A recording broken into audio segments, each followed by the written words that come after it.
What is going on, everybody? Welcome to the Game Informer Show, a weekly podcast covering the video game industry. Join us every Thursday for a discussion about the latest gaming news, reviews, and exclusive reveals alongside Game Informer staff and special guests from around the industry. I'm your host, Alex Van Aken, and today I'm joined by Marcus Stewart. Hello, Marcus. How are you? I am doing fantastic, Mr. Van Aken. Yeah, thanks for you've been a traveling man. You've been Tokyo, Montreal. Yeah. I think you've been to both those places since the last time you were on this show. Literally back-to-back weeks, both of them. Wow. Are you tired? Very. Still. I feel like I'm still readjusting my internal clock, but it's better than it was a week ago. Awesome. Well, we're glad to have you here. You've got a lot of stuff to talk about on this show. But before we get to that, let's talk to Wes LeBlanc. Hello, Wes. How are you? The news hound himself, the once and future informer. Sorry, I messed up your intro today. It's Wesley. We'll talk LeBlanc. after this podcast about that. That's unacceptable. I'm doing great. It's been a really, really fun week for video game coverage. So it has. You put a tweet out the other day saying it's a good week to be a news writer. Any story in particular that you had a lot of fun putting together? Yeah, just hearing that CD Projekt Red has a conference call for their investors, and then 5 minutes later seeing a tweet thread that's announcing like 6 new games from this studio that a lot of people like. That was pretty funny and fun. Yeah. I was hoping you Pretty would say cool. Stadia going down, just that I would check out the ideas, as I love writing about catastrophic failure. It feels good. All the Yeah. That's how I get Jeez. my jollies. Yeah. Man. Okay, well, that's a lot of news stuff. We aren't going to talk about that this show just because we've already got a stacked episode. We're going to be talking about our Bayonetta 3 cover story, our Overwatch 2 review later on with Shay, our Gotham Knights preview impressions, and maybe a little Steam Next Fest if we have time. We'll figure that out. And of course, rounding out the show, we have a lot of great listener emails. But I guess real quick, 2 quick news stories. Google Stadia is shutting down in January. Is that right? 18th. January 18th. Yeah. And then, like Wes said, a ton of new games coming from CD Projekt, including a sequel to Cyberpunk 2077, an expansion to the game, and a new Witcher trilogy, if I'm right. Yeah, new Witcher Witcher as trilogy, well as like and then Molasses Flood. They're doing a separate Witcher game in the universe, and it will have multiplayer. And then there's another studio that they did not name. They just called an external studio with former Witcher devs who are making another separate Witcher game. So that's 5 Witcher games in the pipeline. And and then Cyberpunk. a new IP. Yeah, and a new IP. Just as a note, Wow. if you're excited about this is absolutely this company's like next 15 years. So like, don't think you're playing these 6 CDPR RPGs in the next 5 years, because that's not going to happen. No. Yeah. Maybe 20 years if we're lucky. We'll see. Yeah. That's a lot of games to make. Well, let's get into the main topic of the show. Marcus, you recently flew out to Washington to write our Bayonetta 3 cover story. You got to play the game. You got to interview some higher ups and put together a really nice cover story. So how about you walk us through that whole process, and I guess we can dive into the cover story after that. Yeah, it feels so long ago now, because this was back in like mid-August that I went to Nintendo of America headquarters up in Redmond, Washington, and sat in a large, mostly empty boardroom to play about an hour of Bayonetta 3. It was kind of divided into 2 big demos, each starring, one was Bayonetta and the other was Viola, who is the new playable character in the game. And yes, the cover's live now. And, in case you were worried about if this was a Bayonetta game, then no fears, because within the first few minutes, I was like, yep, this is Bayonetta, So I should say that I'm a huge Bayonetta fan. I'm a huge stylish action guy in general. I love Devil May Cry, Ninja Gaiden, God of War. But Bayonetta, close to my heart. I love the first 2 games. Bayonetta 2 was my game of the year in 2014. So I, like many fans, have been just, drowning in anticipation for Bayonetta 3. And I think I walked away largely impressed with what I played.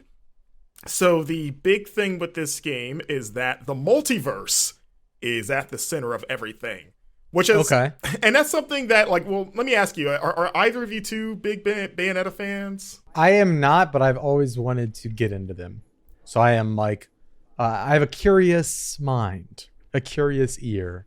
I loved Bayonetta 1. I missed 2, and I am desperately trying to figure out a way to play it before 3 comes out. Yeah, the Switch version of 2 is very good. Yeah, it was it a Wii U exclusive? It was.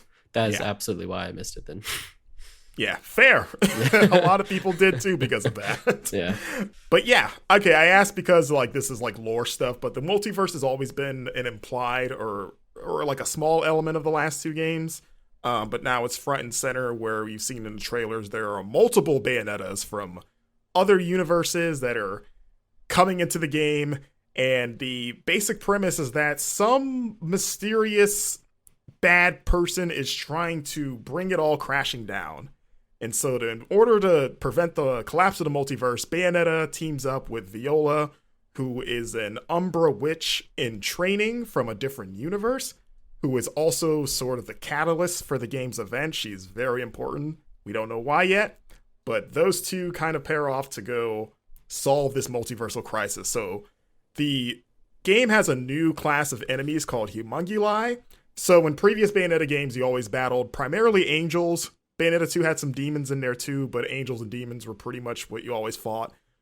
We don't know if they're in this game yet, though Platinum did tease that they're at least angels that you don't see them as often anymore. Something has happened to where they're not really descending from Paradiso, which is sort of basically heaven.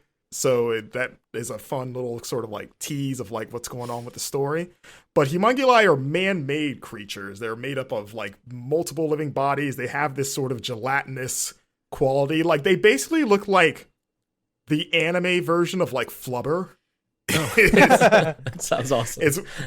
Is what I kept thinking of like, oh yeah, there's like if Flubber was just like really like humanoid and just like really got into like an anime machine and had all these like cool variations of himself. There's like, you know, soldiers, there's like giant, just weird gelatinous spheres, like just all these different types that I saw, and there's plenty more that I didn't see. But you know, you're jumping around from across different universes to battle these guys between the 2 main characters. One of the big differences or additions, I should say, for the game is Demon Masquerade as well as Demon Slave. So in previous Bayonetta games, you know, Bayonetta has the power as an Umbra witch to use your hair to summon demons from Inferno, which is basically hell. And, you know, in previous games, they were kind of limited to just sort of like quick time events where you just call like a dragon and have it chomp down on someone and you're just mashing the buttons to fill a meter to do even more damage. This time you can just kind of summon them and control them more directly. And that's Demon Slave. So you can bring out Madama Butterfly, who's this sort of like beautiful butterfly demon that Bayonetta traditionally draws a lot of her power from, and just have her storm the field. And you're controlling her, and you're just going around just like smacking dudes and doing like each demon has an individual power. Like Madama Butterfly can blow kisses to charm enemies into fighting with you.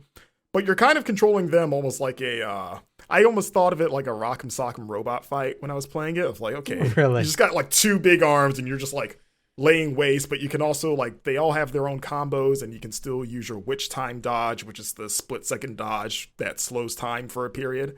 And while you're doing that, Bayonetta is vulnerable. She can't move or anything. So you kind of it's kind of a game of like keeping an eye on her so that she doesn't get hit by enemies that, you know, aren't dealing with the demon.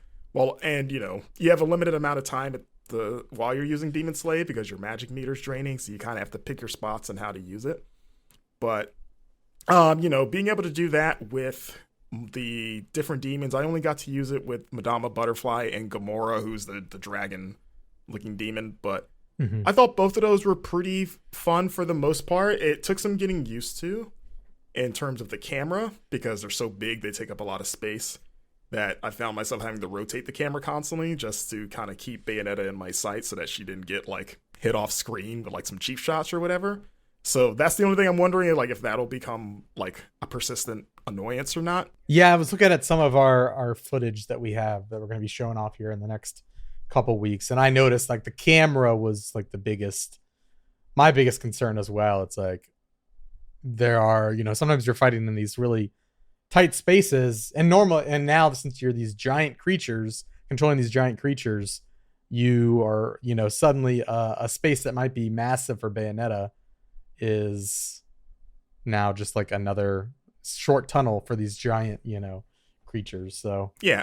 like, did you ever get into a scenario where like you died or got intentionally or unintentionally took like damage because of the camera issues or anything like that? No, not really. I never died from it. I took a few cheap shots, but it was when I was still in that sort of adjustment period of getting used to it.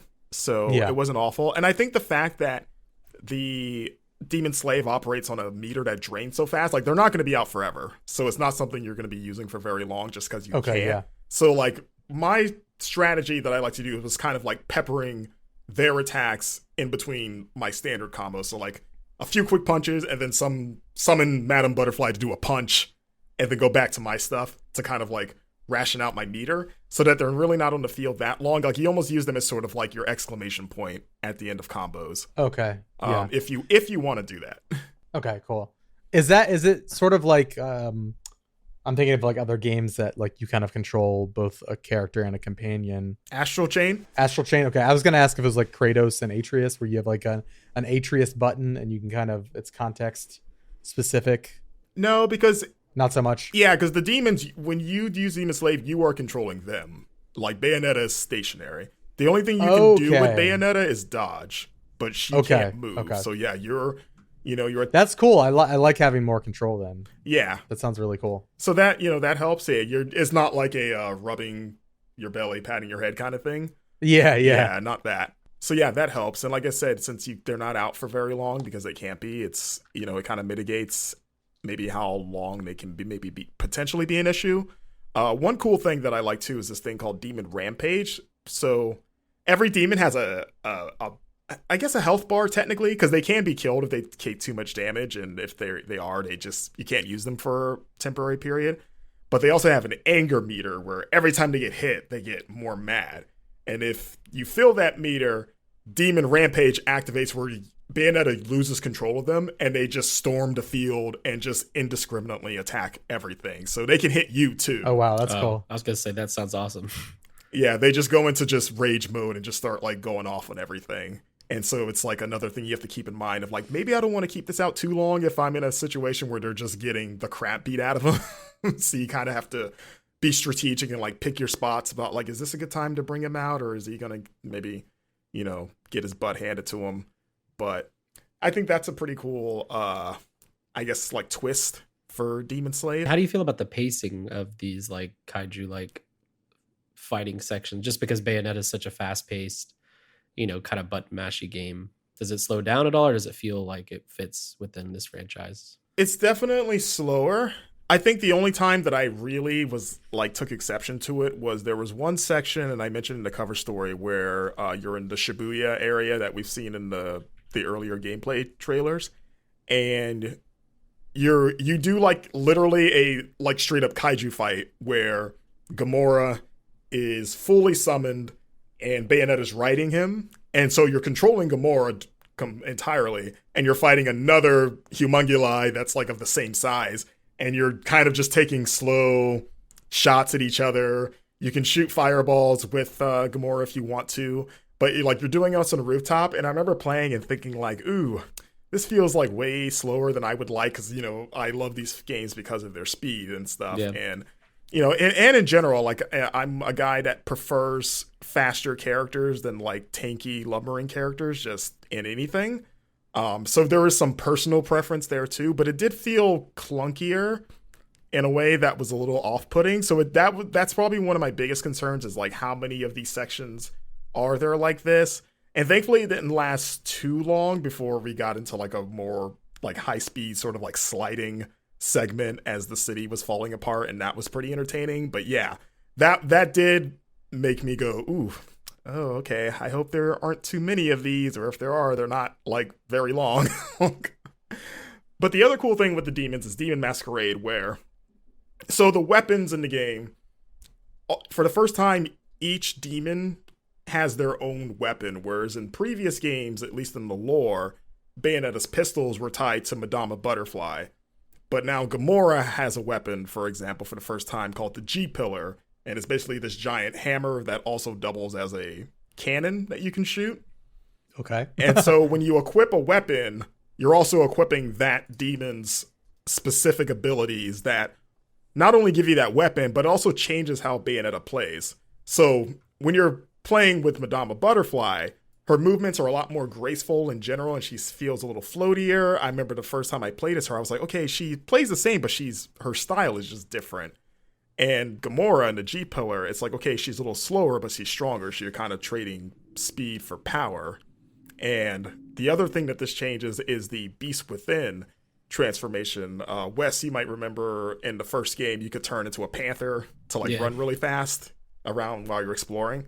So it's like an evolution of that, where instead of turning into a panther or turning into the crow to fly and reach higher, you'll assume the form of the demon that you have equipped. So if you're Gamora, Bayonetta kind of turns into a mini sort of like a hybrid of the two, where she's like a humanoid kind of beast creature. She's got these giant claw hands and just sort of this almost like a weird dragon werewolf looking thing, if that makes sense. But she can jump farther. She gets a farther leap, and in addition to having her claws to attack, but she can also kind of scamper up things. So it's good for combat and for exploration, because the level design has been revamped, where it's bigger and there's more secrets and some things you can't reach without using a demon's exploration ability. So another demon whose name I'm going to absolutely butcher is Phantasmarase. It's basically a giant spider. It looks a lot like the lava spider from the first Devil May Cry. It's pretty much that. But okay. Yeah. If you use his weapon, which is, they haven't really detailed it yet, but if you've seen in trailers, it looks like a sort of disc that can shoot webs. You can use the weapon itself to immobilize foes and tie them up. But if you use Beast Within, you'll turn into the giant glowy lava spider, and that'll allow you to crawl up walls, which is pretty cool, as well as being able to swing on its web, which you can use to get across gaps or, what have you. So Demon Masquerade has a lot of combat potential, because the other big thing with Bayonetta 3, which I'm happy about, is that they're introducing traditional skill trees for the first time. In previous games, you always had to find a portal to go to the Gates of Hell, which was the underworld bar that you had to go to buy new moves. You always limited on when you could upgrade Bayonetta, because if you had a bunch of money to spend on skills, but you're like, well, I got to find a bar so that I can do that. So you're lugging around a bunch of currency. Now you can upgrade Bayonetta anytime you want, because the skill tree's in the menu. And okay. There's multiple skill trees. So there's skill trees for Bayonetta and Viola themselves, but also all of your weapons have individual skill trees. So you can, make G-Pillar or, your pistols better, and that'll unlock new moves for when you're using each for Demon Masquerade. And since you can equip 2 sets of weapons, which you could do in the previous games, and you can switch between them on the fly, that gives you a lot of options in the heat of combat for combo potential and mixing up your assault. So I think that's really cool, and I think the skill tree will add a lot of depth as well as convenience, just being able to level up anytime you want. Yeah, that's cool. When I hear some of these changes, having not played the first 2, it seems like I'm a little intimidated by all of the terms you've been throwing out. But then hearing stuff okay, the skill tree is there to kind of make things a little more convenient for me. And also just seeing I got to watch the gameplay of that Marcus was describing, where you're in Shibuya and the monsters are kind of fully summoned and fighting it out through the skyscrapers and stuff. That was the moment where I was like, okay, I might need to play this game because I don't know what I was expecting. It wasn't that. And I've watched Bayonetta before, but the spectacle in this game just seems on another level from what I've seen previously. But Yeah, that like kaiju skating down the side of a skyscraper thing. I was like, Gets all the right, boats this game. on his feet when he Yeah, goes underwater. yeah. And Oh, I forgot about that. so Yeah. goofy. Yeah, and then like is using other like crash skyscrapers as like ramps. Yeah. So I was like, this game looks sick. I think it's worth mentioning too, real quick, the Viola stuff. Yeah, she's the newcomer. Yeah. So newcomer, like I said, she's pretty central to the plot. And she plays a lot different than Bayonetta in that she's, because she's not a full-fledged Umber Witch, she can't use a bunch of different weapons like Bayonetta can. She can only use her katana, her throwing darts, which are her projectiles in place of pistols, and she can summon Cheshire, which is her demon cat that basically looks like a demonic anime version of like the Cheshire cat from Alice in Wonderland. So playing as her was interesting because she's still quick, but she doesn't attack with the same pace as Bayonetta. She's a lot more deliberate because kind of her focus is on raw power, since she's still learning the ropes. She doesn't have the finesse of Bayonetta, so she just hits really hard, which, narratively is like, okay, maybe she has to just focus on just ending fights quickly because she can't really last in a long fight, at least not yet. So she feels a little bit more deliberate and a little more tactical because her throwing darts, you can't, they're unlimited, but you can't fire it obviously as quickly as a gun can, right? So you kind of have to be a little more choosy about when you're going to throw them. And then Cheshire's interesting because she's not as capable with magic. She can summon Cheshire, but she can't control Cheshire. So when you summon him, he just goes and does his own thing. Will he attack you as well? I don't believe so. Okay. But it's kind of like I use the Hulk analogy in my cover story of like, the Avengers deal with the Hulk. The best way you can control him is to kind of point him in a direction and say, just go do your thing, go with God. It's kind of like that. We're like, okay, there's a mob of enemies. Cheshire, go that way, and whatever happens, happens. Just, deal with them.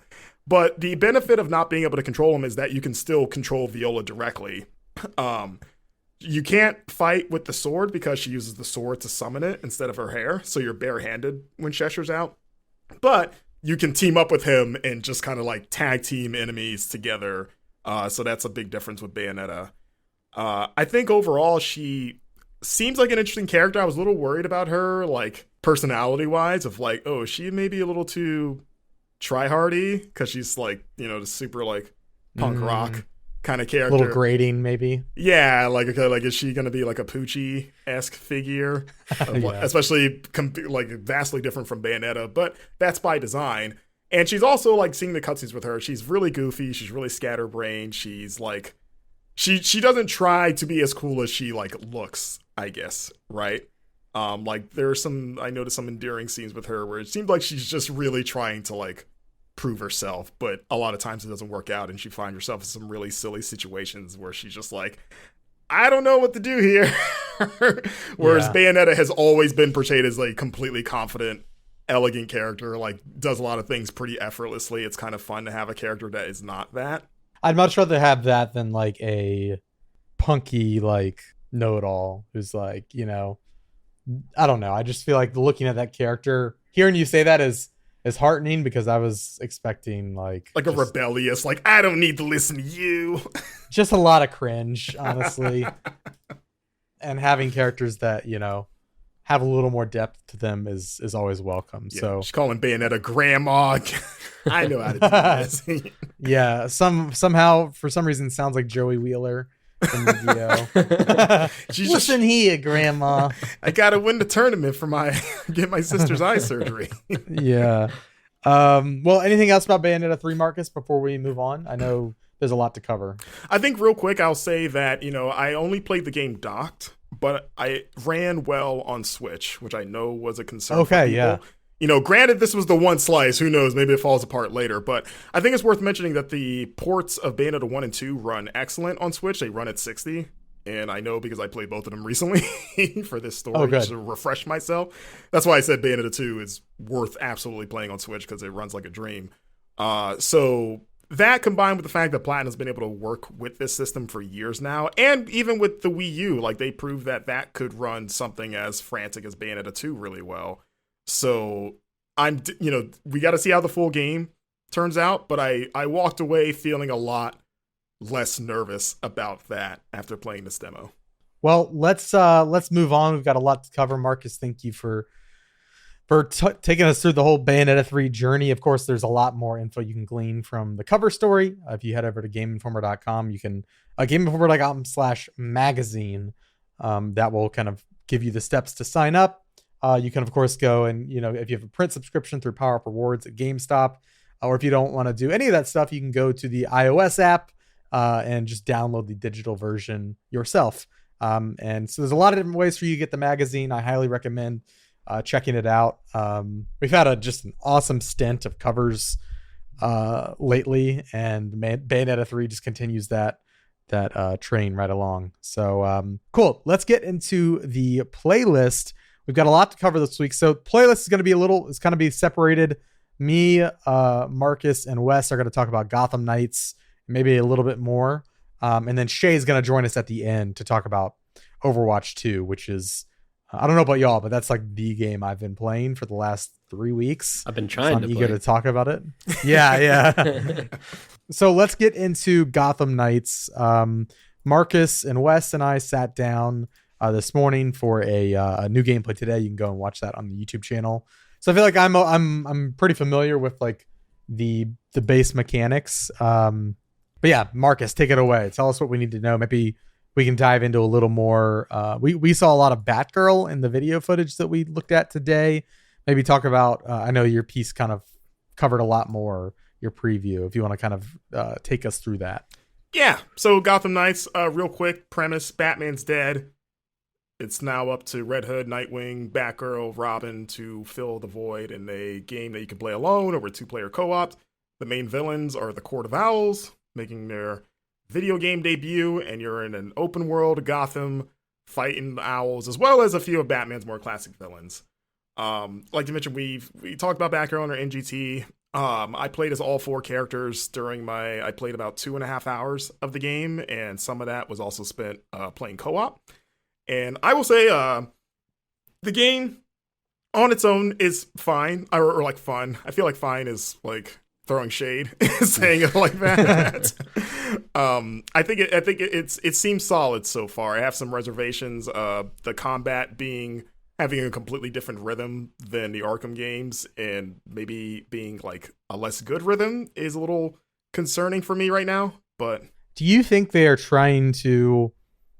And I've just seen the sentiment of this comment a couple times now when we talk about Gotham Knights, just from like readers and viewers, is like, will they ever be able to escape the comparisons to Arkham? No. Yeah, there you go. That's the simple. I mean, and I don't think that. One, they have a similar visual identity. They're going for a similar thing of like open world Gotham. It's just like, even though there's a lot of big differences, it's just like at a glance you're gonna be like, oh, another Arkham game, right? Especially if you're someone that doesn't follow the industry super closely. You just look at the screenshots and go like, oh, it's like those Batman games I played before. You know? The really good Batman games too. Yeah. So it's like, that's just how it is, unfortunately. And this is the team that made Arkham Origins too. Oh, cool. So they've been involved with the franchise. It's always thrown me off how Arkham Knight's ending is very, very similar to the beginning of this game. And I like from the jump, that's like my biggest struggle with. Before they said this wasn't an Arkham game, I was like, it has to be an Arkham game. Like that's literally what happens next. It's the same story, yeah. And then they're like, no, it's not. And I'm like, okay, that's interesting because it's the same, but okay.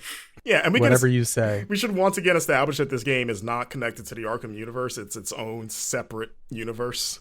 Whereas like Suicide Squad is in the Arkham universe, which is Rocksteady's game next year. Question.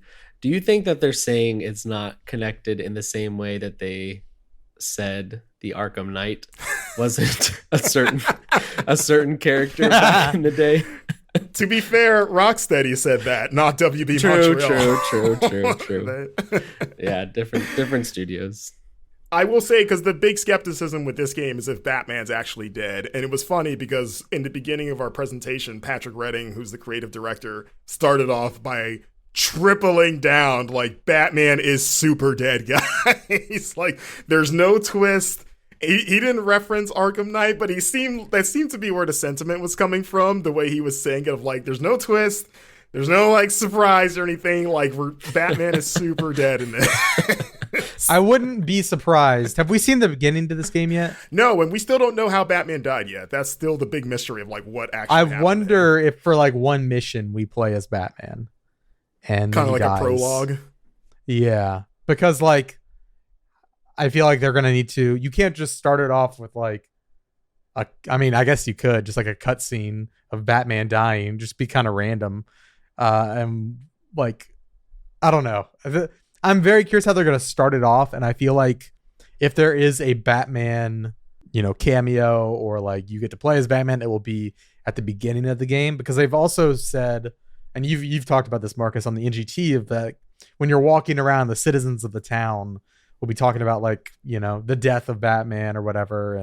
And like, they don't really trust the Gotham Knights or whatever. And they're all kind of worried. And as you go throughout the game and the Bat kids like prove themselves, that sentiment changes. And it would kind of be like, be antithetical to the whole premise of the story, which is like this, these three, trainees, for lack of a better word, kind of becoming into themselves and like becoming the new heroes. It would be like kind of deflating to be like, nah, just kidding, Batman's back at the end. And that's what they said. They were like, we wanted a story that would, allow us to kind of the freedom to like disrupt Gotham, and are like, the best way to do that is to take away Batman. And so it would kind of like, go against the whole premise of what we're trying to do if Batman came back. He's obviously still referenced, and there was like a couple scenes where you see, like, the only time I ever actually saw Batman was like in a training sequence, but it's like, it's not like a flashback or anything. It's like, hey, I'm learning a new move, and like Batman just happens to be the person teaching you. You know, and that's like it. It's like maybe a virtual simulation of him, maybe, but like they could also start it off where like at the beginning of the game, it's like the ensemble, and then right before the mission starts, Batman shows up, and that's like the little cameo that you get, and then the Gotham Knights go and do a mission with him, and maybe you aren't even controlling Batman, maybe he's just kind of like your sidekick, for lack of a better word, kind of like an NPC helping you out through the mission, and then maybe he dies during that mission. Yeah, it's going to be like it's going to have the emotional impact of the beginning of The Last of Us. I remember when this got announced, that I remember seeing a video of like Batman dying, or Batman was in the reveal trailer, and I just looked it up. And in the DC Fandom event in 2020, the world premiere trailer starts with him in the Batcave, and his death is caused by a freak accident that resulted in him destroying the entire facility with him inside, according to these stories. But I remember seeing in the video like him talking to them, being like, I'm gonna be dead, or if you're listening to this, it's because I'm dead, type of thing. I'm planning to die, guys. Yeah. Well, then maybe he's not dead. All right, maybe that if he lives in all of us. If he kills himself, I don't know if I believe it. The real Batman was the knights that we formed along the way. The Gothams. Like, I was thinking there was going to be a scene where like we see like, I don't know, like Batman gets stabbed and like a lot. That'd be lame. Like, it's very clear he can't survive. One stab. He gets stabbed a lot. It'd be a lame way to die. He just gets shanked by a random guy in the street. Well, like a lot of times. And it's like, okay, he's dead. If you tell me Batman blew himself up in the Batcave, I'm like, yeah, sure, bud. Sure he did. He's got a contingency for that. Yeah, he's got...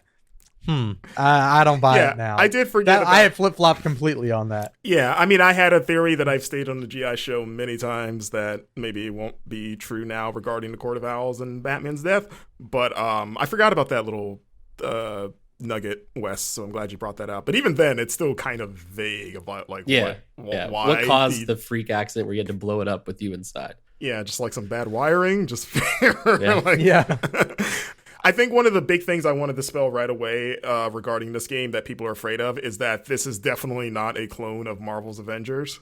This is not even the same sort of game, which they've said from the beginning, but I think people that are a little bit more trepidatious about this game keep making that comparison because of the like multiplayer nature and like because it has loot. They're like, oh, it's just they're doing the same mistake of Marvel's Avengers. This is not a live service game. This is literally Arkham City if you had the ability to play with another person at any time. Do you feel that like it's missing anything if I decide to play single player the entire time? No, and I asked that from like a narrative standpoint because I was asking why it was only 2 players instead of just 4 players.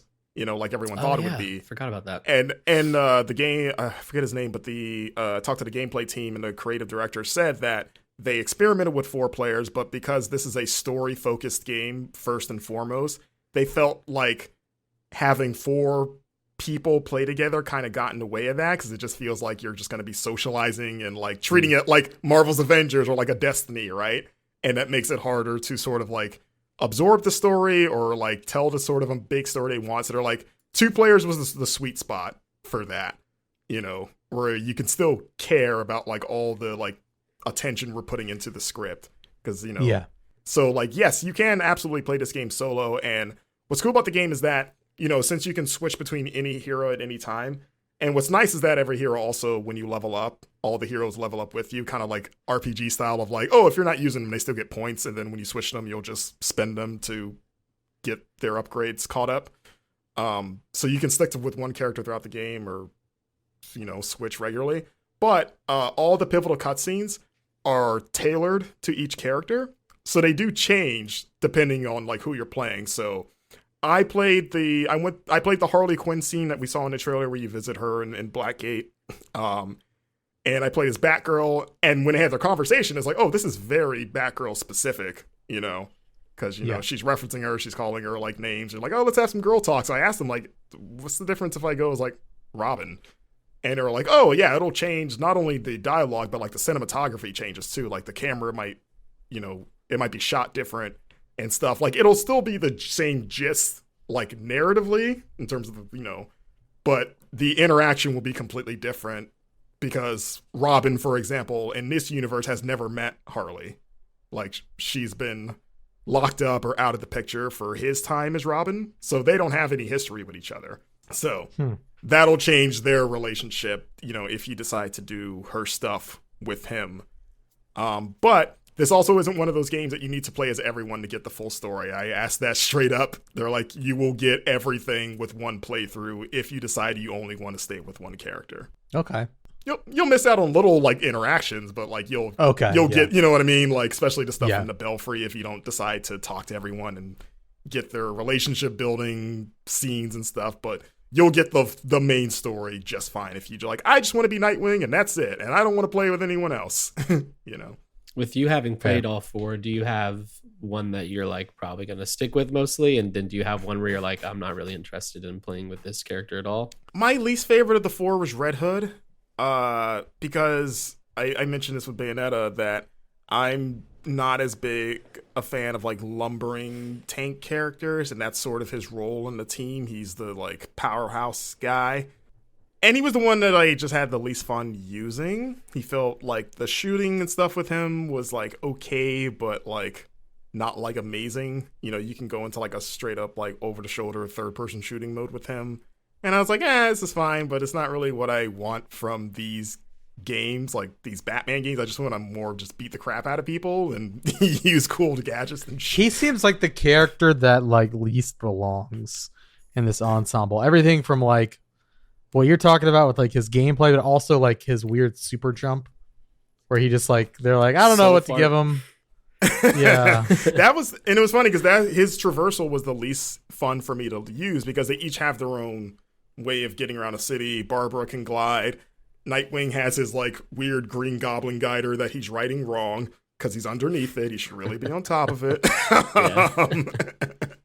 And Tim Robin has like a teleport thing, but he has that like Lazarus pit, like mystical leap that you have to kind of time. It's kind of like almost like they're going for like a Hulk thing of like you have to keep hitting R2 right when you land on your phantom launch pad to keep going, and it just felt like kind of, at least for me, work because I was like, I did a thing of like, I'm gonna cross Gotham Bay to the other side of the city. I watched that in your gameplay.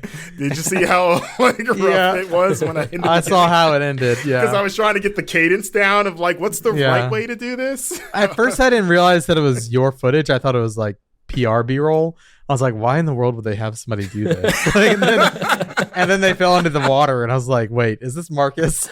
I definitely had a weird, because a PR person was right next to me watching me as like sort of my handler, and I was wondering what she was thinking of, like, why is he going out of his way to try to do this? But I wanted to test it, and it was one I was like, this is fine once you get the rhythm down, but it just like, it just feels like work where like Barbara, he's like, okay, glide, just hold the button and glide like you do in the Arkham games. But yeah, I mean, narratively, I think narratively in general, like that's what I'm most excited for this game is the story. I'm a big fan of the Court of Owls storyline from 10 years ago now. And I think the relationship stuff with the Knights is what's exciting to me. And they also tease that Red Hood in particular, that there's some cool plot stuff with him that they were very cagey about talking about, but they seemed like, because I asked like out of the four, who's the one that you really had the most fun sort of like creating or writing, and they all said Red Hood. So, you know, Red Hood's a cool character. I like Red Hood. I think he fits on the team because, like, obviously he's a former Robin, so it's like it makes sense to have him there. Yeah. Just the gameplay, it just felt like they were trying to fit like a square peg into a round hole. Yeah, I get that he has to be different from the other three because otherwise, then why have him if he doesn't feel like his own guy? I think he's maybe not for me, but I think he'll speak for like other players. I think it's more of a personal preference for me personally. At least for now. We need to see how he evolves, you know, with his skills or stuff. But my two favorites that I walked away were for Robin and Batgirl, because Robin's a lot more geared for stealth, and I tend to play these games stealthy. Like when I sneak into a place, I try to stay quiet and do the Batman fantasy of like, I'm gonna spook these guys and they're gonna be like, what's going on? Our dudes are disappearing. His abilities are kind of encourage that. And then Batgirl, she's the one that plays the most traditional, like, I guess, Batman out of the bunch. You know, if you want the character that's the closest Batman analog, it's definitely her. So yeah, and Nightwing's fun too. I have no like issues with Nightwing, but yeah, Batgirl and Robin were the two I was like, okay, I think I'm going to start one of these two when I get the game. Yeah, I think Batgirl, I might just play the whole thing as her. You can. We'll see though. Yeah, we'll just see. Make it a Batgirl game. Yeah. Batgirl and her knights. Yeah. Well, cool. Anything else before we get Brian Shane here to talk about Overwatch? No. I'd say overall I have some reservations about certain things about Gotham Knights, but there were other things that I think were pretty cool. And I'm like I said, I'm most excited to get the story of this game, or to absorb it. And yeah, I think it's, at least I hope that, I think it's going to be maybe better than some people, or at least detractors are maybe giving it credit for, but we shall see on October 21st. Awesome. Well, we're going to take a quick break. We'll get Brian Shea in here. We'll be right back right after this.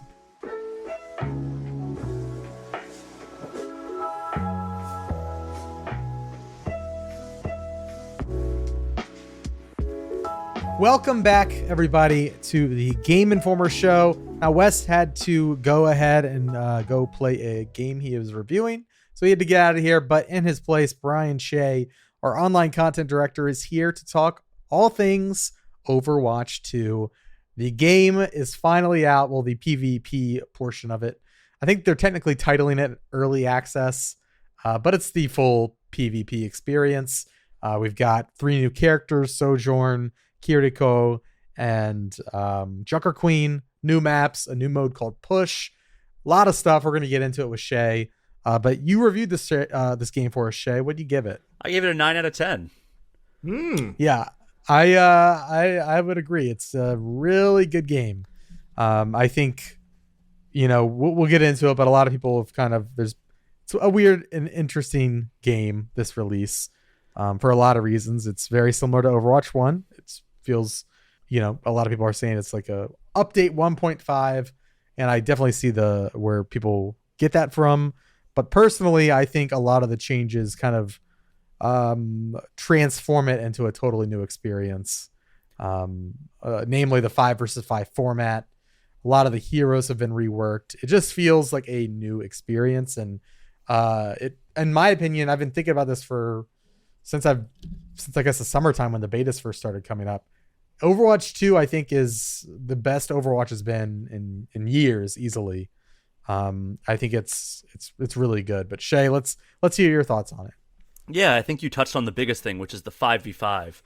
I think that it makes it so every player is more important than they were before, and it makes it so that the engagements that happen are a lot faster paced. I feel like I've noticed at least in my time playing in the early access servers that we got to participate in as members of the press, there were a lot more team kills in that because there's 5 players to kill off. I haven't noticed as many team kills in the post launch server, so maybe it was just some of the media members weren't up to snuff. But I think that it just seems like it every single player is more important this time around, which does make me worry for we've all had those Overwatch experiences where one of your teammates is just kind of messing around and like waving at the other team or like dancing off in the corner, jumping off the cliff all the time. I'm hoping that because of this shift to 5v5 instead of 6v6, that doesn't become even more debilitating when you're down an even larger percentage of your team. Now you're down 20% if one of your teammates decides to just mess around. Yeah, hope not, because that's all I do. That's why we don't play Overwatch together, Marcus. But I think that is an underestimated or underrated shift for Overwatch 2. That said, the matches still do very much play out the same way. Like, it's still the capture modes or the kind of the escorting the payload modes. Those are still very much intact. Those are still the same, but the push mode is a completely different mode. It's kind of like a payload that can go both directions. That's the way I would describe push, where there's a robot in the middle who pushes a barricade. And basically, goalposts on each end. Yeah, and you have to escort your the robot to their payload before they can escort, you have to escort the robot to their base before they can escort the robot to your base. And it swings back and forth quickly. So it starts off where he's pushing a wall, and it's very slow when he's pushing that wall. But if he starts going the other direction because the other team is escorting him in their direction now, he will run back to wherever it was last, like the last furthest point. So it's not like, we lost all of our progress. Now it's kind of like you pick up where you left off, essentially. Like it's not completely like you don't warp back to that spot, but the robot will sprint back to that spot. So it's not like you lose all your progress if the other team gets to push the payload back towards your base. And of course, because they're pushing it towards your spawn point, it's harder and harder because you're spawning and you're immediately right there if it's coming up on the point. So it's a good mode. I have a lot of fun with it. I still am kind of trying to learn the best strategies to equip during that. But yeah, and then the other thing is, you mentioned this with the new heroes and the new maps and the new battle or the new reworks for the characters. I think that those also play a bigger role in this. I'm having a blast with Kiriko and Sojourn. I think those actually might be two of my favorite characters to play in a long time. Kiriko is a very good healer. She also has the kunai, which are that's her left trigger. That's her. I think it's her sole damage deal. It is. It's her sole direct damage dealing ability, and it's kind of hard to hit in a precise manner, but if you do, like if you get a headshot with that, it is pretty deadly. Yeah. And then she kind of falls in with like Genji and Hanzo in that way. Like you aren't going to be like, doing a ton of damage unless you're hitting your shots. Yeah. If you hit somebody with a crit with Kiriko's kunai, then you're gonna start getting some pretty good damage there. And I've definitely gotten some kills from that.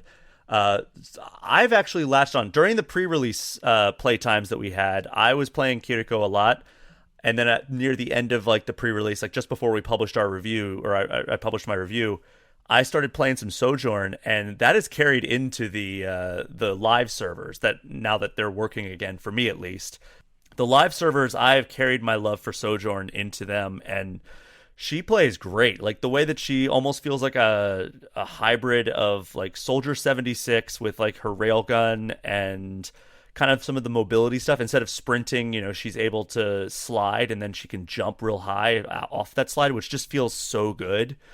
And then she also can, when she's shooting, it has like this charge meter almost. similar to like Zarya, where like only instead of it's when you like receive damage, it's when you deal damage. This reticle charge meter counts up to 100, and when it's at 100, you can unleash this really devastating charge shot using the left trigger, and that is similar to Soldier 76 as well, but it uses like a charge mechanic similar to Zarya. And I've had some really great success, like just blowing away like other characters with a headshot of that charge shot when it's all the way at 100. Like, yeah. and then her ult makes it so that she fires faster and the charge shot charges faster.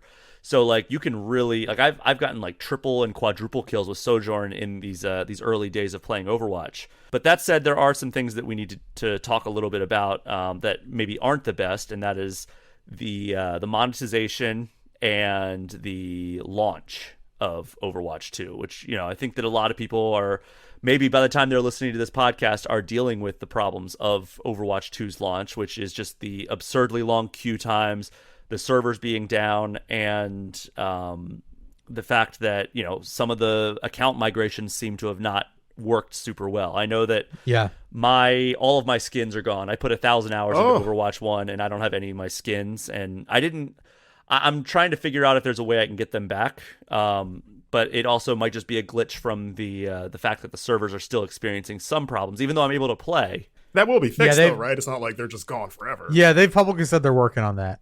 That is like a mass problem. Yeah, I've reached out to PR to see, like, hey, like, is this something that am I ever going to get these back again? Because, like, that's also one of those things where it's like, yeah, it's all cosmetic, but I really put a lot of time into getting those. That, as much as I love Overwatch, like, that might be one of those things where it's like, I feel less encouraged to play right now because I've lost all of the stuff that I did in Overwatch 1, and that was like one of the main selling points, was all of your stuff's going to carry over into Overwatch 2. So hopefully there's a way that it can get fixed, and I've hit up PR to see if there's any like reason, like any reason that people should be discouraged. And if they come back and say, yeah, like it's all lost, which I don't expect they will. I expect they are going to figure out a way to fix this. Then yeah, we'll report on that, obviously. But I think right now it's just the server growing pains, and also the fact that, according to Mike Ibarra, who, you know, former Xbox guy, I think he's the current president of Blizzard, he said that they're experiencing, they've had multiple DDoS attacks on their servers around launch, which, you know, isn't a great thing for any company to deal with, especially when these servers were probably going to get hammered either way, thanks in large part to the fact that everybody was coming back to try out Overwatch 2 right when it launched at noon Pacific yesterday, or Wednesday, whatever day this is. I don't even know. I've lost track of what day we're on. Do we know who's responsible for that? Or is that just like no one's come out and be like, haha, it was me? I don't know if there's ever been like, I mean, sometimes people do come out and take claim or take credit for it, but I don't think anybody has come out as of this recording. But the other thing that I did want to talk about was the battle pass. So this is the big thing. Like, they've transitioned from loot boxes in Overwatch 1, which was a premium title. You had to pay $60 at launch, and I mean, obviously there were sales and price reductions over the course of its 6-year lifespan. But now it's a free-to-play game in Overwatch 2, which, you know, you can just jump right in, download. It's cross-play, cross-progression once everything is working, presumably. And then the loot boxes. I guess the loot boxes are gone, and in its place are battle passes. And these operate on a 9-week seasonal structure. And you have these different tiers that you go through as you play. There's challenges that you can complete. There's daily, weekly, monthly, seasonal, lifetime challenges that you complete. And each time you complete a challenge, it gives you experience towards those battle pass tiers. And also, I think just playing matches in general gives you experience, much in the way that it did for Overwatch 1, where you would just level up as you went. And now it's like, that experience funnels into the battle pass. So that's good that it's stuff that you would probably be doing anyway. It's like one for like, you know, get like a triple kill, either through like triple kills or through triple kill assist, win games as a DPS, win games as a support, stuff like that. So it's stuff that you're probably going to be doing anyway. It's not like you have to go out of your way. The only ones that I saw, it's like you have to play like 10 matches or win 10 matches in arcade, which, now that they've moved Mystery Heroes out of arcade and into quick play, I'm kind of less inclined to play arcade modes. But I mean, if it's a big, I haven't looked at like what exactly the experience reward is, but maybe I'll make a point to just like spend an evening playing some arcade, and that way I can get that if it's really that big of an experience boost. But the thing that is maybe not great about this battle pass is that the free track is not super great. I believe it's $10 to buy the premium, which it's relatively inexpensive. I've played games that they charge you $20. They charge you even more than that for a battle pass, and they happen at a much quicker frequency. For this, it's every 9 weeks, which is just over 2 months. And if you don't do the free, if you don't do the premium, you do the free one, you unlock the hero at a much later stage. So premium battle pass, you drop the money to get the premium battle pass, you get Kiriko right off the bat. She is the battle pass hero for this season.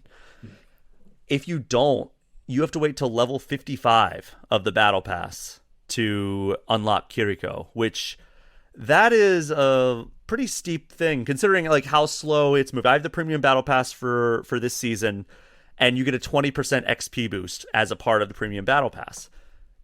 And it's already going at a decent clip, but 55 is going to take a while to get to, right? Several weeks. Yeah, especially if your friends already have it and you're like the one loser that's like, I still don't have Kiriko, guys, sorry.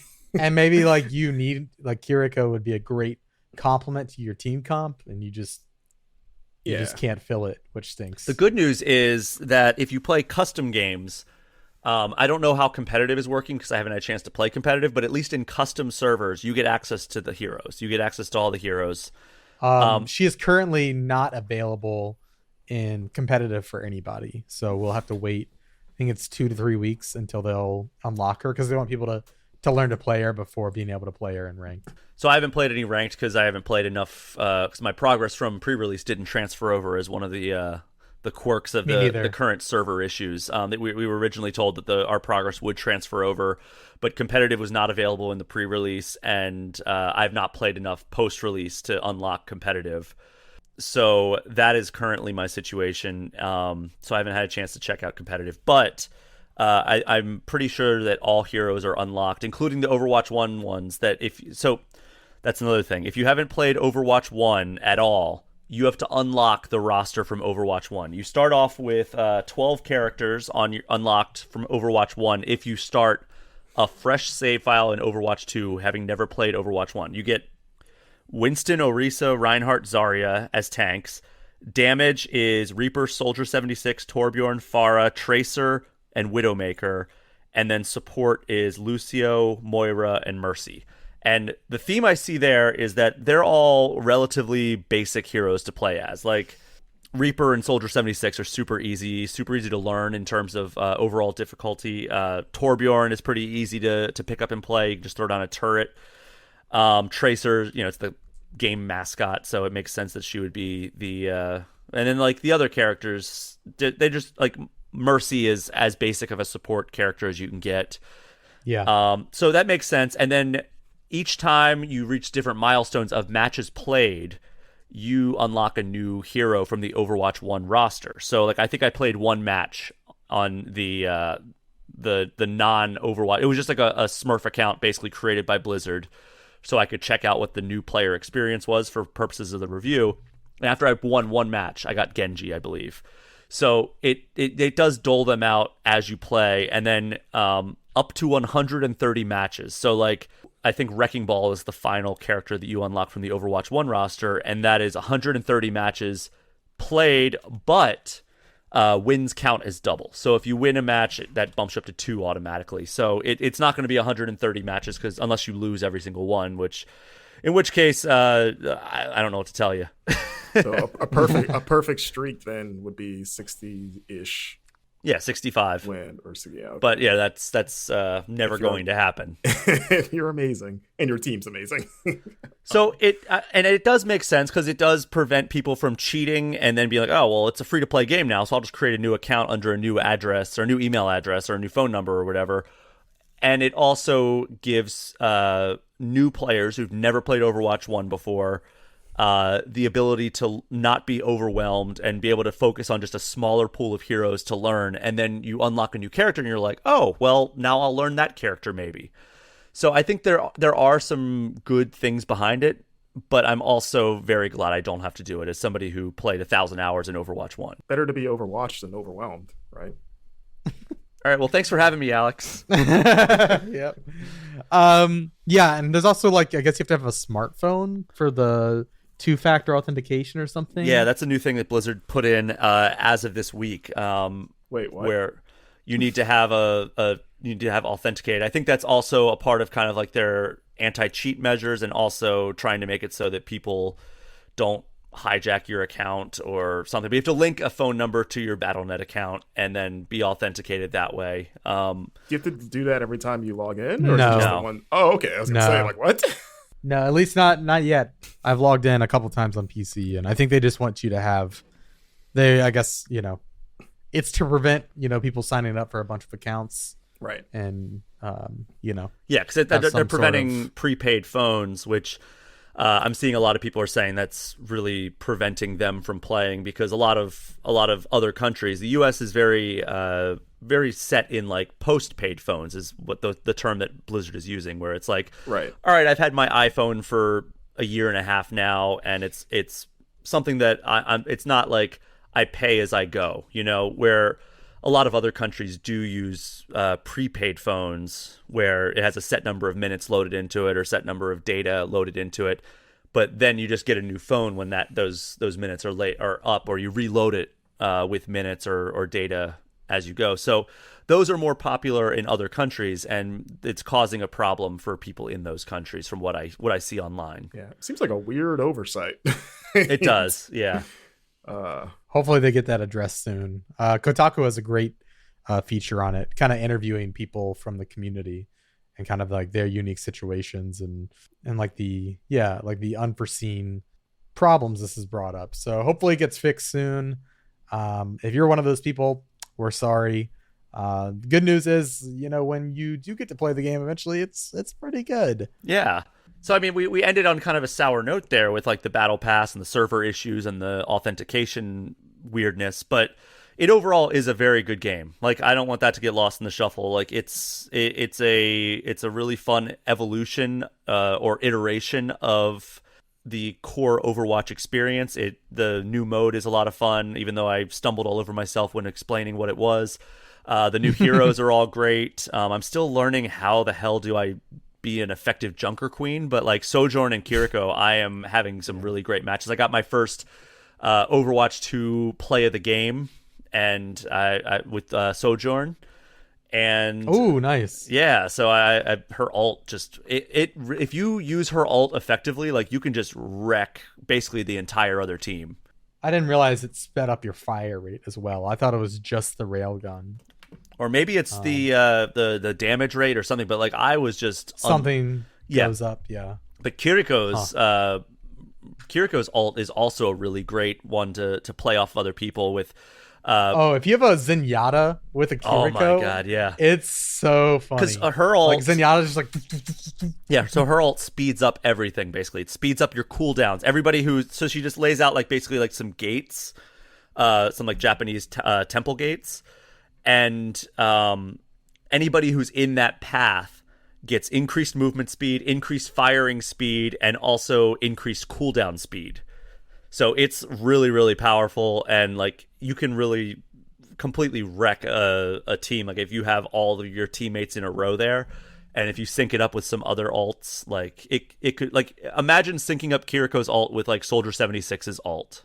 Like that would just be completely devastating to the team. Have this auto lock on, like the aimbot Soldier 76 ult combined with Kiriko's, where it's like your cooldowns and your movement and your firing rate is all increased. Like that's just extremely powerful. I can't wait to see like what combinations other people come up with that.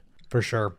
Anything else we should cover before we let you get out of here, Shay? No, I'm hoping like once like these server issues are stabilized and I have all my skins back and all that stuff, I'm hoping to check it out on the other platforms as well. I reviewed the game on PC. I've been playing on Xbox. I really want to see how it runs on Switch. I'm never going to play it in handheld mode because it doesn't feel good to play Overwatch in handheld mode, but I do want to check out just how it runs on Switch, which I've not had a chance to do yet. I've downloaded it onto my Switch, but that's the extent of how far I've gotten.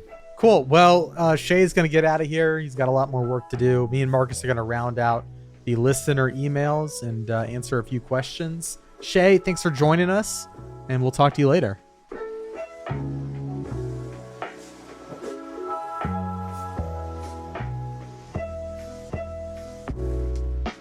Welcome back to the show, everybody. It's just me and Marcus, the two lonesome cowboys riding into the sunset together with our emails. This is me twirling my rope, you see? Yes, Marcus is twirling his lasso. We've got our saddlebags are full of, supplies, rice, beans, horse food, apples, and our smartphones. We're cowboys with smartphones, and we have access to Discord riding off into the sunset, as well as emails. But before we get to answering listener emails, where we're riding to the sunset, we remember, well, God darn it, we forgot to do our housekeeping, Marcus. Well, I guess we gotta go get that done. Yeah, good thing it's only a 2-hour horse ride from here. I guess we got to turn around and go back to housekeeping. That's my favorite part of Red Dead Redemption 2. Yeah, me too. And then we pet the horse. It's like, that's a good girl. Find someone that loves you the way Arthur loves his horse. Yeah. Housekeeping this week. We don't have a new podcast review. We have the well has been emptied.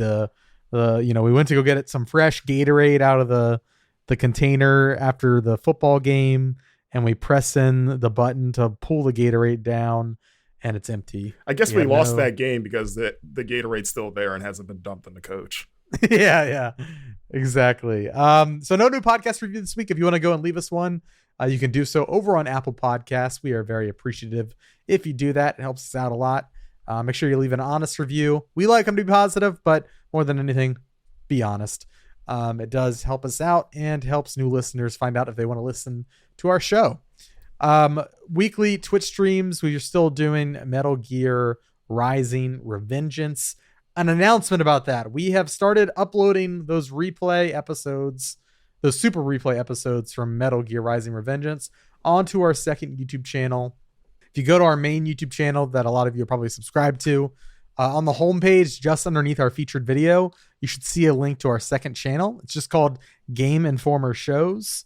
And you can go click that and you'll see our episodes of the audio only GI show, as well as stream archives. So go make sure you subscribe there. I think we just hit 1,000 subscribers, which is pretty cool.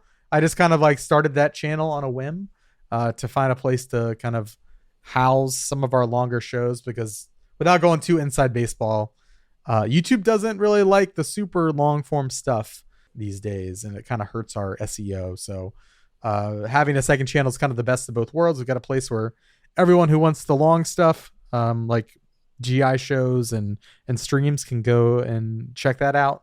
And we can also have, our channel in a healthy spot. But, YouTube's always changing, so you never know what happens next. Maybe we'll start a third and a fourth channel, that's not happening.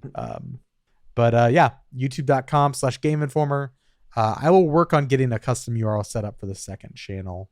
We've hit everything we need to hit for that. So I'll make sure that happens. But if you want to follow the crew this week on social media, you can follow Marcus at Marcus Stewart 7. You can follow Wes at LeBlanc Wes, or LeBlanc Wes. And you can follow Brian Shea at Brian P. Shea. Lastly, you can follow me, Alex Van Aken, at It's Van Aken. Don't forget to go and listen to our other podcast, All Things Nintendo, which is our weekly Nintendo news show hosted by Brian Shea.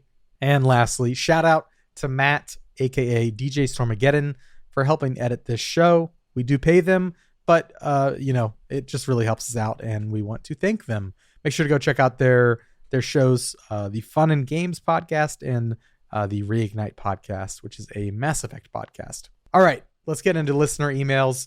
You can send those to podcast@gameinformer.com, or join our official community Discord by subscribing on Twitch and going to the Game Informer Show channel in Discord and leaving your question there. Every week I do a call for questions and, pull the ones that make the most sense. Thank you if you were one of those people that left one. All right, Marcus.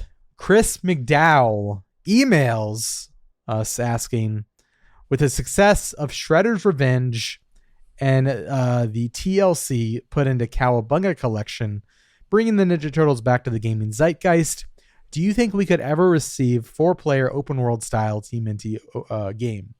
Sort of like the upcoming Gotham Knights style, where each turtle has different methods of traversal and play differently. Or even a Diablo style top-down dungeon crawler. Thanks, and keep up the good work. What do you think, Marcus? You're a big TMNT fan. I would love either of those. I think both of those options sound fantastic. If I had to wager which one was more likely in terms of the mainstream sense, it'd probably be the former, the sort of Gotham Knights style game. Ideally, you would get to play as all 4 turtles in that case. But yeah, it's one of those things on one hand, I'm a little surprised it hasn't happened already, because it's like right there. And TMNT will never not be a like popular IP. But then at the same time, I guess it's like, well, yeah, but then TMNT does go through bouts of like, even if it's still like popular, it ebbs and flows in terms of like how popular it is. Is there a movie that's come out recently? We're pretty far removed from the Michael Bay stuff at this point, and there hasn't really been anything since then outside of like whatever animated show is going on Nickelodeon right now. But I one of the things I am hoping with the success of Shredder's Revenge, and I guess the Cowabunga Collection too, is that lights a fire for like a publisher to be like, these are cool and all, but what if we did something like bigger than this? Yeah. It'd be really cool is give Slow Clap, the IP, developers of Sifu. Yeah. And have them create like a game in that vein, but with TMNT. Yeah. I think that could be really cool. Because like the structure of that game is very much, going through clubs, fighting people, but at the end there's like this big bad character you're trying to take out, and that would play well with like all of the awesome characters in the Teenage Mutant Ninja Turtles universe. Or what about this wild idea? What if you gave it to NetherRealm and they made a Shaolin Monks game, but it was TMNT, because they have already worked with the Turtles because they were guest characters in Injustice 2. So what if they were like, hey, let's just, I know you guys like our beat 'em ups and you want a new Shaolin Monks. What if you throw a little curveball and it's TMNT instead? Yeah, that's a good idea. But yeah, I don't think that's out of the question, Chris. I think both of those games have kind of hit at a great time this summer and got a lot of people happy and excited for those sorts of games. And it's been a minute, and I think hopefully the people with the money are looking at that and might want to throw some of their Monopoly money at that. We'll see though. What was the last one of those closest to that? Was it Platinum's Turtles game that wasn't very good? Yeah that was forever ago too. Like 10 years ago? I don't know if it was that long ago, but it's probably pushing a decade at this point. Yeah. if it isn't already. It feels like it's been a while. Maybe it's only been 5 or 6 years. But yeah. But thanks for the question, Chris. Mike Boyle also emailed us saying, hello, everyone at Game Informer. I love everything you guys do, especially the podcast. It always makes me feel like friends about games and stuff, so keep it up. My question, though, yes, if you could pick any game universe and have it try a different genre, what would it be and why? That's interesting. Do you have an answer, Alex? Pick any game universe and have it try a different genre. This is, I will say, while I think about my answer, I really think it's awesome what Dead by Daylight did and how they created a dating simulator. I think that's so freaking funny. That's out now, right? Yeah, it is. Yeah. I think it's the same people that did the Colonel Sanders dating. Right. If I'm not it mistaken. Man, I feel like you'd have to go for a character rich, or maybe something like, I'm thinking because Mario is the king of this, right? Oh, I have my idea. Oh, sorry. My headphones just unplugged. The Eureka was so strong. It sent his headphones flying. I want to design a Pokemon-themed city builder where you build a new region for prospective trainers to explore. You'll build gyms, towns, and attractions with the help of specialized Pokemon for the job. But first, you must attract the necessary Pokemon by cultivating biomes. And for a fun multiplayer mechanic, if you want, you can send the best trainers you've cultivated to other players' regions to battle and train and kind of track their progress. Maybe even bring back new Pokedex entries for species you can research or try to attract it in your, region that you built. Wow, that's a great idea. I feel bad that it's going to get stolen and you're not going to get any money from it because it's too good. Hey, if they make it, I hope. Special thanks, Alex Van Aken's tweet. Yes, I want to build. You can build the road to Viridian City. You don't have to just run it anymore. Yeah. Oh man, yeah, that's really good. That's going to be hard to top. I don't know. I'm trying to think because I feel like there's been so many good ones. Like I think of like Gears Tactics being a really great example of taking something and turning it on its head, but it like being good. Maybe if you did like I feel like the go-to solution is just to turn every established franchise into like a kart racer. Yeah. Just like throw them in carts, right? I remember everyone wanted Uncarted with the Uncharted series. Oh my God, yeah. I forgot about that. Maybe you do like what if Mortal Kombat, to go back to NetherRealm, I guess, because they've done beat 'em ups and adventure games. What if you just did a full-on open world, just like AAA sort of like Witcher style Assassin's Creed thing?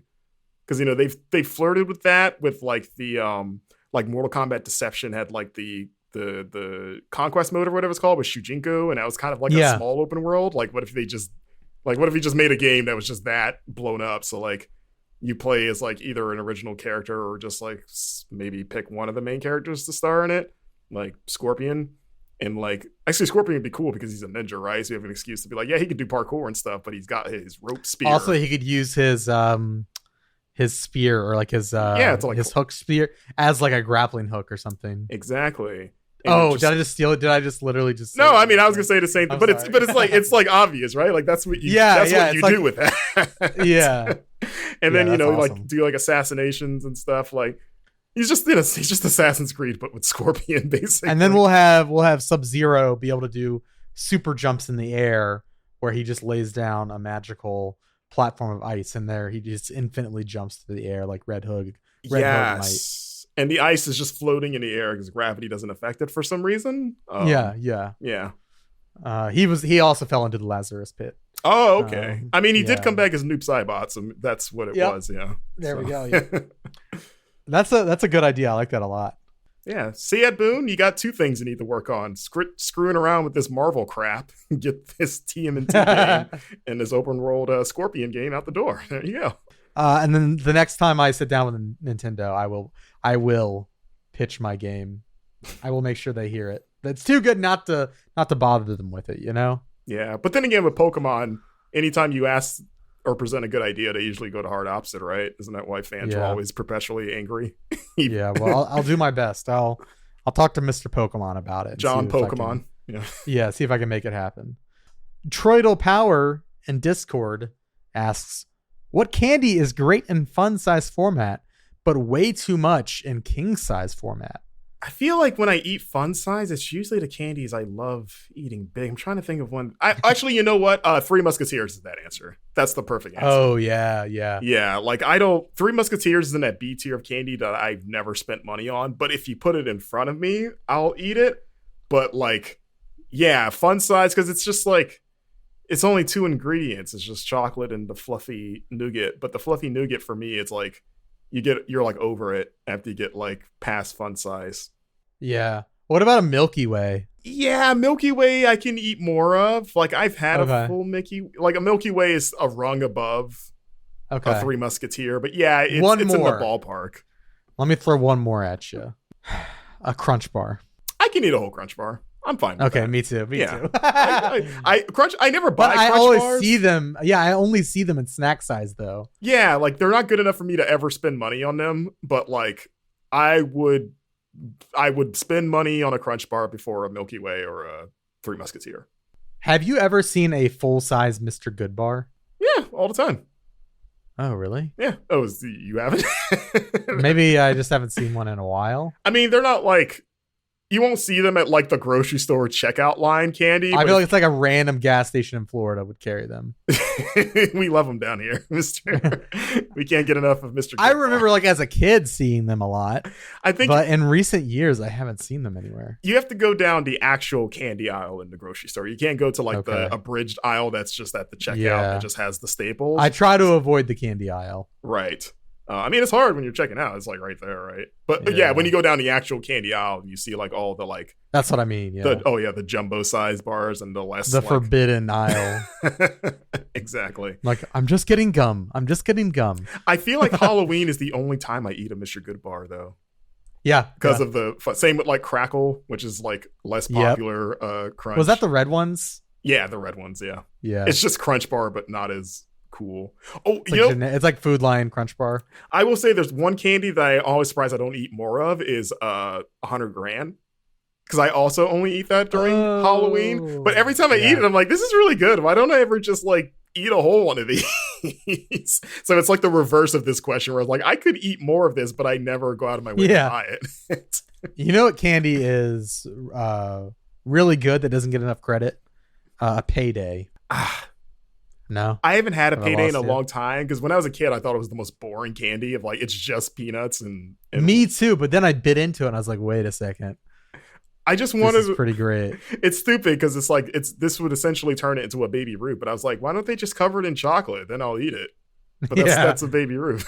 The problem with Paydays though is they are one of the least consistent candy bars. Really, I've had like in terms of like the ratio, I feel like I've opened up Paydays and it's like, you know, where's all the filling at, or where are the nuts at? There's like not as many nuts as I want. You can see the core of it. Yeah, I feel like the Payday QA is you know lacking. But again, I haven't had a Payday in a while, so maybe they've you know tightened the ship up. It's a bad Payday. It's like when you get your check and you're like, this isn't as much as I normally get. Exactly. How am I going to make rent this much? And they're like, that's taxes, baby. Yeah, we have to take some peanuts away from you for Medicare and Social Security. Yeah. Well, cool. Let's get in. We got two more questions, Marcus. And Attack Corky writes in asking, maybe I'm missing something here, but why has everyone seemingly forgiven CDPR for their Cyberpunk debacle? Netflix releases a good anime, which brings people back to a less broken Night City gaming experience, and everyone seems cool with how the studio misled consumers and broke their dev team to make a buggy mess. It took 5+ years of free content for Hello Games to come back in everyone's good graces with No Man's Sky, so why does CDPR get off so easy here? I would say I don't think it actually took Hello Games that long. I think it took them 2 or 3 years. Yeah, I was going to say the same thing. Yeah, it was the No Man's Sky Next update, which I think was like 2 years after the initial launch, which is what it's been about for Cyberpunk. I mean, it'll be 2 years. This December will be 2 years since it launched, but I mean, I think the answer is that at a certain point you got to move on. Yeah. It's like you can't hold grudges forever. I'm not saying you're not allowed to be mad or to feel like annoyed. Yeah, but at the same time, it's like how long can you? Yeah, like it's okay to be excited for something, you know. Yeah, especially like I'm not saying you can forgive and not forget. Yeah, you know, you can. I don't think anybody's forgetting. Yeah, it's not like people are pretending the bad launch never It's always happened. Been great. Yeah. Yeah, like what are you talking about? Well, some people maybe. I mean, the people that always liked it, which, you know, there are those people that were always cool from the beginning, like, whatever, this is fun. I'm on PC. But yeah, at a certain point, it's like they've spent the last year and a half updating it and updating it and updating it. You know, yes, it should have launched better and it shouldn't have needed to be updated the way it has. But hey, that's just how it worked the way out. The cookie crumbles. And, you know, sometimes games that launch poorly don't get those updates either because they can't afford it or whatever, but they just get abandoned. I mean, look at Babylon's Fall. That's just shutting down like barely a year after that debacle.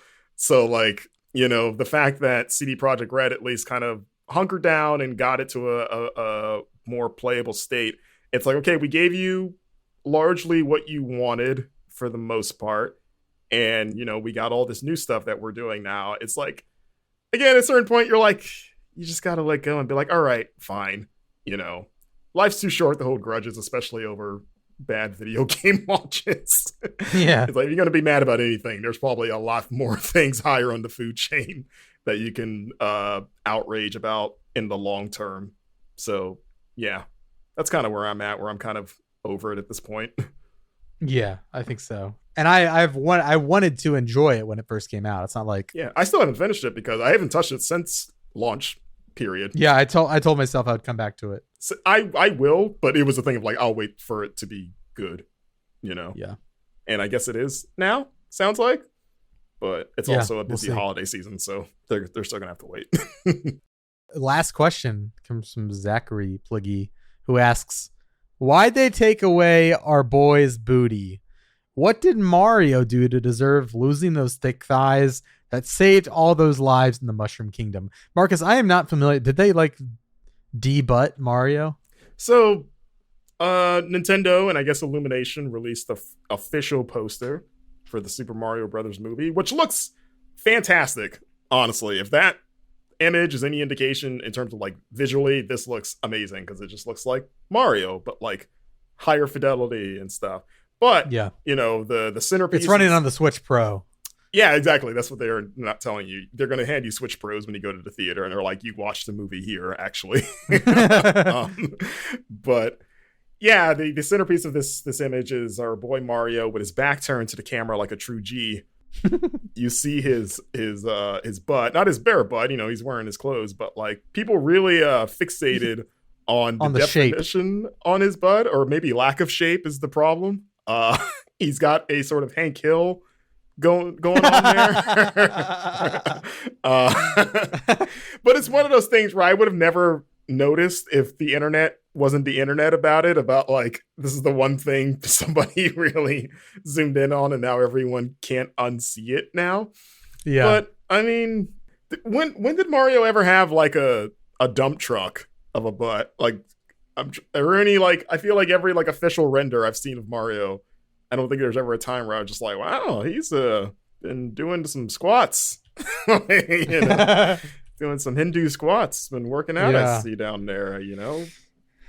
I don't know. Do you want Mario to be? I think Is that what you need for this to be good? I think they do. I think, you know, any video game protagonist needs to have a donk on them, you know? A new You can't- Donk City.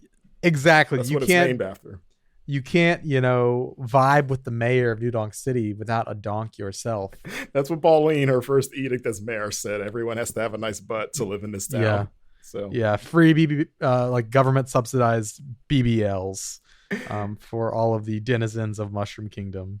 yeah, I mean, you know, I guess this will only be a problem if there's a scene in the movie where Mario has to do a butt stomp, right? Like, is that going to be a problem when he butt pounds somebody? Oh yeah. You know, is it going to be? Wonder as if I'll have a effective? training montage where he's doing squats to like get his butt up. Yeah, like it's a purposeful thing. Like there's a scene where like Keegan Michael Key's Toad just rips on his butt. Like, what's going on down there? You can't save the princess with that thing. You need to work on that, buddy. And then Yeah. he's just like butt stomping some Goombas until he gets some definition, I guess. But Well, shout out to our boy. I hope he can develop those cheeks, you know, yeah, into something we can all be proud of. you think they'll as- change the cheeks? This will be like a Sonic the Hedgehog situation. Oh, I hope so. where they delay We the have- movie. Yeah. We'll call like the original like old cheeks Mario or Yeah, like something. no, like assless Mario. Yeah. He's gonna be in the Chippendale sequel. Oh my god, yeah. That's very good. Cool. Well, Marcus, I think that's gonna be the end of the show for me and you and for everybody listening. Thank you everyone for listening. Don't forget to go and follow everybody on social. Marcus at Marcus Stewart 7. Brian Shea is at Brian P. Shea. Wesley is at LeBlanc Wes, and I am at It's Van Aken.